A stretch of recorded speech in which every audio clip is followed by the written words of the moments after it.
Ọhaneze ndị Igbo ekelekwa m unu. Tata ma bụ oke ikuku nkwọ bụrụkwa 1st of August. Asị m ka ọ banyere nwoke ka ọ banyere nwaanyị.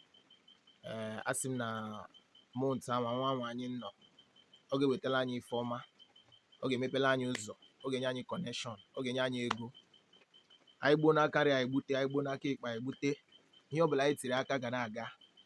Asị m connection n'aka nri, connection n'aka ekpe.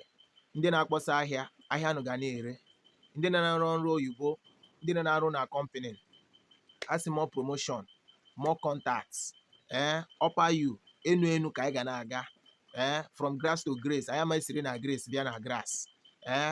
Akpọkwugo m nwoke eke, nwoke orie, nwoke afọ, nwoke nkwọ, nwamgbe eke, nwamgbe orie, nwamgbe afọ, nwamgbe nkwọ, ezigbo mmụọ, mmụọ aja ana, mmụọ ikuku, mmụọ mmiri, mmụọ ọkụ, Chukwuoke Abiama, onye kere gị ke ana, wee na-asị na ọ ga-adịrị unu mma. Mụnta nwa anyị nọ, ọ gara ewere ndụ unu, ọ gara egbu unu, ọ gara eme unu ihe ọjọọ, unu agara afụ ihe ọjọọ na ndụ unu. Ihe unu ga na-ahụ bụ connection, unu ihe ga na-ahụ bụ open doors. Ndị na-arụ ọrụ oyibo, ndị na-apị ihe ọpịpị, asị na mgbada ga na-akwụ unu ụgwọ.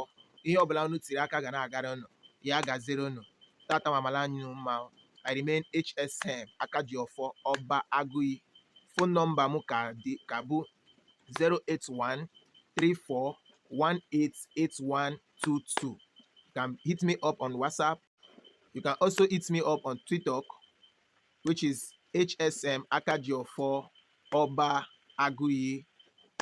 YouTube channel abụkwa HSM Akajiọfọ Ọba Agụiyi. Likewise Instagram and other social network.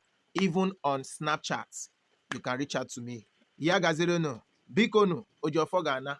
Ndị ji ọfọ, chọwa n'onwe unu. Ndị ji ọfọ obodo, chọwa n'onwe unu. Chọọ n'ụzọ lọtanụ, bịanụ meenụ ihe unu kwesịrị ime ka obodo anyị dị mma, ka ala Igbo anyị dị mma. Ihe a ji mara ndị Igbo abụ mmemme. Ihe a ji mara ndị Igbo abụ omenala. Lekwanụ, anyị anaghị emekwa mmanwụ. Anyị were mmanwụ n'obodo anyị. Anyị anaghị erikwa ji. Obodo na-eri ji n'ala Abia steeti dị few. Anyị anaghị erikwa ji, na ekwesịrị na-eri ji, na-eme mmemme ndị nna nna anyị mere ha fụrụ anyị. Anyị ekwesịrị ikwe ka ọ nwụọ. Ya gaziri unu. Ndewonu.